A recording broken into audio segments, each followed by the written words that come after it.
أعوذ بالله من الشيطان الرجيم. بسم الله الرحمن الرحيم. واتل عليهم نبأ إبراهيم إذ قال لأبيه وقومه ما تعبدون قالوا نعبد أصناما فنظل لها عاكفين قال هل يسمعونكم إذ تدعون أو ينفعونكم أو يضرون قالوا بل وجدنا آباءنا كذلك يفعلون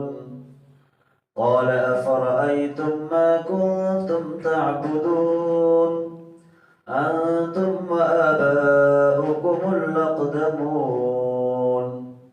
فإنهم عدو لي إلا رب العالمين الذي خلقني فهو يهدين والذي هو يطعمني ويسقين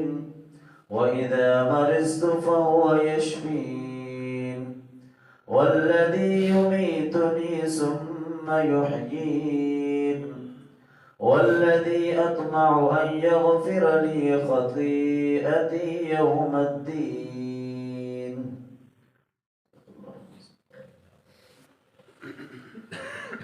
پچھلے رکوع کے اندر موسیٰ علیہ السلام کا جو واقعہ تھا وہ ذکر ہوا. یہاں پر اللہ تعالیٰ نے اب ابراہیم علیہ السلام کا کہ جو اللہ کے برگزیدہ جلیل القدر انبیاء میں سے ہیں ان کا یہاں پر ذکر ہے کہ وَاتْلُ عَلَيْهِمْ نَبَأَ إِبْرَاهِيمَ کہ انہیں ابراہیم علیہ السلام کی خبر سناؤ. اِذْ قَالَ لِأَبِيهِ جب انہوں نے کہا اپنے والد سے وَقَوْمِهِ اور اپنی قوم سے مَا تَعْبُدُونَ کس کی تم عبادت کرتے ہو, کس کو تم پوجتے ہو. قَالُوا نَعْبُدُ أَصْنَامًا تو انہوں نے کہا کہ ہم بتوں کو پوجتے ہیں. فَنَظَلُّ لَهَا عَاكِفِينَ اور انہی کے دھیان کے اندر جو ہے وہ بیٹھے رہتے ہیں. قَالَ هَلْ يَسْمَعُونَكُمْ إِذْ تَدْعُونَ تو ابراہیم علیہ السلام نے کہا کہ جب تم انہیں پکارتے ہو تو کیا وہ تمہاری پکار کا جواب دیتے ہیں, تمہاری پکار سنتے ہیں. او ينفعونکم او یضرون یا وہ تمہیں کوئی فائدہ پہنچاتے ہیں یا کوئی نقصان پہنچاتے ہیں. تو یہ گویا ابراہیم علیہ السلام نے اپنی قوم سے بھی اور اپنے والد سے بھی یہ سارے سوالات کیے کہ یہ تم کس کی عبادت کرتے ہو. تو انہوں نے کہا کہ ہم بتوں کو پوجتے ہیں. تو پھر انہوں نے کہا کہ جب تم ان کو پکارتے ہو تو کیا وہ تمہاری پکار کو سنتے ہیں یا تمہیں کوئی نفع اور نقصان پہنچاتے ہیں یا نہیں. اب ان کا جو قوم کا جو جواب تھا انہوں نے کہا قالوا بل وجدنا آباءنا كذلك يفعلون انہوں نے کہا کہ ہم نے اپنے آباء و اجداد کو اسی پر پایا ہے, وہ ایسے ہی جو وہ کرتے تھے. یعنی اس کے لیے ان کے پاس کوئی اور دلیل نہیں تھی سوائے اس بات کے کہ ہمارے جو آباء و اجداد تھے, جو اس سے پہلے جو لوگ تھے, وہ جو ہے وہ یہ کام کرتے رہے ہیں, لہٰذا ہم بھی یہی کام کر رہے ہیں. تو اس لیے یہاں پر ایک یہ پیغام بھی ہے کہ انسان کو جب وہ رسم و رواج کے بجائے شریعت کے جو احکامات ہیں, جو اللہ کے احکامات ہیں, ان کی پابندی کرنی چاہیے. پہلے لوگ کیا کرتے رہے, ہو سکتا ہے کہ وہ غلط راستے پر ہوں, ہو سکتا ہے کہ وہ کوئی ایسا کام کرتے ہیں جو شریعت کے حکم کے خلاف ہو, اللہ کے حکم کے خلاف ہو, تو اس کی پیروی کرنا ضروری نہیں ہے, بلکہ اللہ کے جو حکم ہے اس کی پیروی کرنا جو ہے وہ لازمی ہے. قال افرأيتم ما كنتم تعبدون تو انہوں نے کہا کہ بھلا تم دیکھتے ہو کہ تم کس کی عبادت کرتے ہو, کہ یعنی وہ بت کہ جنہیں تم اپنے ہاتھوں سے بناتے ہو, جنہیں اپنے ہاتھوں سے تیار کرتے ہو اور اس کے بعد پھر انہی کے آگے جو ہے وہ سر جھکاتے ہو, جو کہ ایک بے جان چیز ہے کہ جو نہ سنتے ہیں نہ دیکھتے ہیں, جو خود محتاج ہیں وہ کیسے خدا ہو سکتے ہیں.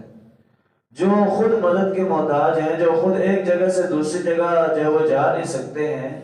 تو ایسی چیز جو ہے وہ کیسے جو ہے وہ خدا ہو سکتی؟ تو اس نے کہا کہ کیا تم دیکھتے ہو، کیا تم نے کبھی غور کیا کہ تم کس کی عبادت کرتے ہو؟ انتم آباؤکم الاقدمون، کہ تم بھی اور تمہارے جو آباء و اجداد جو پہلے گزر گئے ہیں، کہ ذرا غور کرو تو کہ تم جو ہے وہ کس کی عبادت کرتے رہے ہو، کس کے راستے پر جو ہے وہ چلتے رہے ہو۔ فَإِنَّهُمْ عَدُوٌّ لِّي إِلَّا رَبَّ الْعَالَمِينَ، تو ابراہیم علیہ السلام نے کہا کہ بے شک یہ سارے میرے دشمن ہیں سوائے اللہ رب العالمین کے، کہ وہی میرے ساتھ ہیں۔ کہا کہ جو تم بتوں کی پوجا کرتے ہو، یہ جو تم کام کرتے ہو، یہ میرے معبود نہیں ہے، یہ میرے دشمن ہیں، ان سے میری دشمنی ہے، اور جو یہ کام کرے گا تو گیا وہ ان کا ساتھی ہے، لیکن میرا جو توکل اور بھروسہ وہ اللہ رب العالمین پر ہے، کہ جو تمام جہانوں کا پالنے والا ہے، جس نے سب کچھ جو ہے وہ بنایا ہے، جس نے زندگی اور موت اور یہ ساری چیزیں بنائی۔ آگے اگلی آیات کے اندر اسی چیز کی تشریح ہے کہ وہ جو رب العالمین ہے وہ کون ہے؟ الذی خلقنی فہو یہدین، کہ وہ رب العالمین وہ ہے کہ جس نے مجھے پیدا کیا اور وہی مجھے جو ہے وہ راہ راست دکھاتا ہے، رہنمائی کرتا ہے۔ والذی هو یطعمنی ویسقین، وہ ذات وہ ہے کہ جو مجھے کھلاتی بھی ہے اور پلاتی بھی ہے، کہ یہ خوراک، یہ کھانا پینا، یہ سب اسی کے کنٹرول کے اندر ہے، اور وہی مجھے جو ہے وہ سب کچھ دے رہا ہے۔ وَإِذَا مَرِضْتُ فَهُوَ يَشْفِينِ، اور جب میں بیمار ہوتا ہوں تو وہی مجھے جو ہے وہ شفا عطا کرتا ہے، کہ وہی ذات ہے کہ اگر انسان بیمار ہو جائے تو شفا دینے والی ذات وہ اللہ کی ہے، کہ انسان چاہے کچھ بھی کر لے، لیکن جب تک اللہ تعالیٰ کو شفا منظور نہ ہو وہ انسان جو ہے وہ ٹھیک نہیں ہو سکتا ہے۔ اس لیے انسان کو جب بھی بیماری، مشکل موقع آئے تو اللہ رب العالمین سے دعا کرنی چاہیے، اپنے گناہوں کی معافی مانگنی چاہیے، تاکہ اللہ تعالیٰ اس کو جو ہے وہ جلد سے جلد شفا عطا فرمائے۔ والذی یمیتنی ثم یحیین، وہی ذات ہے کہ جس نے موت بھی دینی ہے اور پھر اس کے بعد زندہ بھی کرنا ہے، یعنی ہم دنیا کے اندر آئے اور اس کے بعد ایک زندگی گزاری اور اس کے بعد جو وہ چلے جائیں گے، اور پھر جب کل قیامت کا لمحہ ہوگا، قیامت کا وقت ہوگا، تو اس وقت جو ہے وہ دوبارہ جو ہے وہ زندہ کیا جائے گا۔ والذی اطمع ان یغفر لی خطیئتی یوم الدین، اور وہ ذات، اس سے مجھے امید ہے کہ وہ میرے گناہوں کو معاف کر دے گی یوم الدین، فیصلے کے دن، یعنی قیامت کے دن۔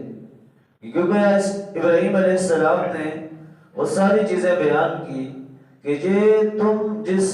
جن کی پوچھتے ہو، جن کو جو وہ عبادت کرتے ہو، وہ کچھ بھی نہیں کر سکتے، وہ بالکل بے جان ہیں، وہ نہ ہل سکتے ہیں، وہ ایک جگہ سے دوسری جگہ نہیں جا سکتے، گویا جس میں دیوار اور بت جو ہے وہ برابر ہے، کہ یہ ایک بے جان چیز ہے، اور اللہ تعالیٰ نے جو انسان کو ایک جاندار چیز بنایا ہے، وہ چلتا پھرتا ہے، وہ سب کچھ کرتا ہے، تو وہ اگر ایک بے جان چیز کے سامنے سر جھکائے گا تو یہ انسان کی جو وہ توہین بھی ہے اور اللہ کی نافرمانی بھی ہے۔ تو اس لیے ابراہیم علیہ السلام نے کہا رب تو وہ ہے کہ جو زندگی اور موت کا مالک ہے، رب تو وہ ہے کہ جو ہمیں کھلاتا پلاتا ہے، رب تو وہ ہے کہ جس نے یہ ساری کائنات بنائی ہے، رب تو وہ ہے کہ جو بیمار ہو جائے انسان تو شفا وہی عطا کرتا ہے۔ تو لہٰذا یہ اللہ کے رب العالمین کے معنی کی جو مکمل تعریف کی، کہ اصل جو اللہ کی ذات ہے وہ تو وہ ہے کہ جو ہر انسان کے تمام اختیارات، تمام کام ہیں، ان کا مالک، ان کے اختیارات وہ سب اسی رب کے پاس ہیں، اور پوری کائنات کا جو کنٹرول ہے وہ اللہ رب العالمین کے پاس ہے۔ تو لہٰذا یہ جو تم بتوں کی عبادت کرتے ہو، ان کو پوچھتے ہو، یہ بالکل جو ہے وہ انتہائی فضول کام ہے اور یہ اللہ کی نافرمانی کے اندر ہے، لہٰذا اس چیز کو جو ہے وہ چھوڑ دیں۔ اور اسی طرح جو اگلی باقی آیات ہیں ان کے اندر بھی ابراہیم علیہ السلام نے مزید جو ہے وہ اسی چیز کی وضاحت کی ہے۔ اللہ تعالیٰ سے دعا ہے کہ اللہ تعالیٰ ہمیں صحیح معنوں میں قرآن پر عمل کرنا